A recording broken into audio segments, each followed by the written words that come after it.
Al-Fatihah. A'udzubillahi minasyaitonirrajim. Bismillahirrahmanirrahim. Alhamdulillahirabbil alamin arrahmanirrahim maliki yaumiddin. Iyyaka na'budu wa iyyaka nasta'in ihdinas siratal mustaqim. Siratal ladzina an'amta 'alaihim ghairil maghdubi 'alaihim waladdallin. Amin.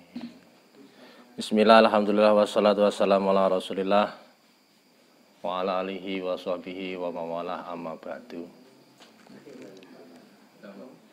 Nyambung tawi nerusaken pengawasan ingkang sampun kita pelajari sarengan ingkang gegandhengan kalian ziarah kubur.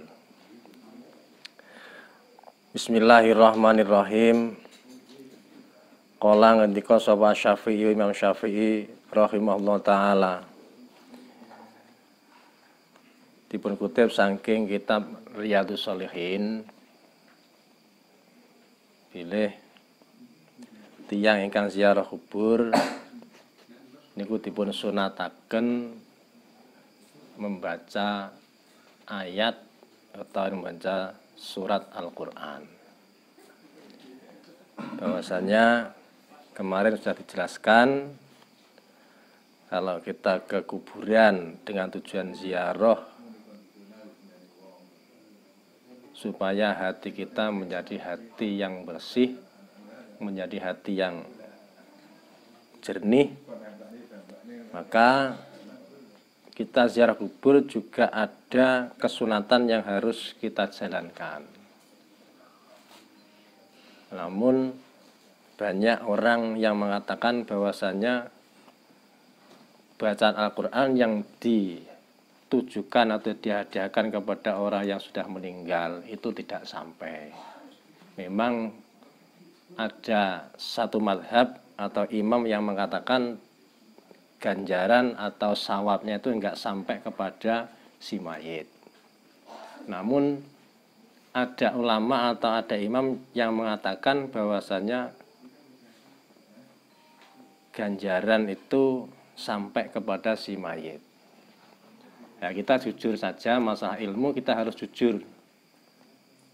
Bahwa diterangkan di dalam kitab Riyadhus Shalihin, wa yustahabu ayyaqra'a indahu syai'un minal Qur'ani. Wa yustahabu lan den sunataken apa ayyaqra'a yen to maca sapa ya. Yen to ayyaqra'a yen to den waca indahu ing dalem sandingi mayit apa syai'un suwiji-wiji. Artinya kita ketika ziarah atau ke makom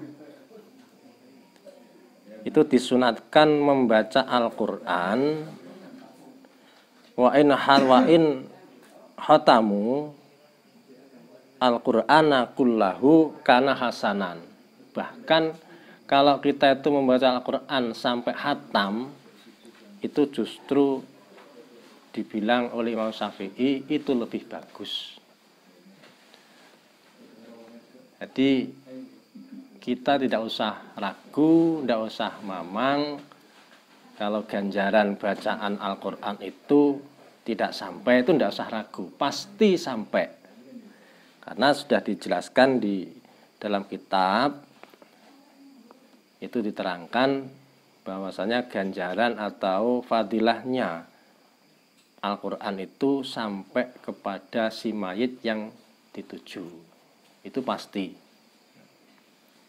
Maka kita sebagai warga Nahdliyin, apabila kita itu dibilang membaca Al-Quran di kuburan itu tidak sampai, nah itu kita harus berani mengajukan argumen atau dalil yang memperbolehkan membaca Al-Quran di kuburan.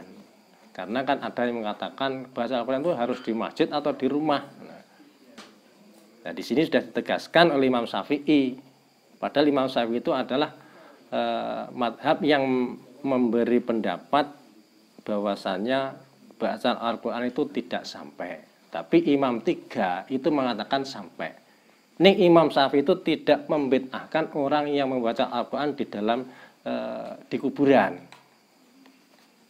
Dan dia itu senang apabila Quran itu dibaca di sampingnya mayit atau ketika kita berada di kuburan atau di makom. Moga-moga semua yang kita kaji memberi manfaat. Amin ya robbal alamin. Al-Fatihah. A'udzu billahi minasyaitonir rajim. Bismillahirrahmanirrahim.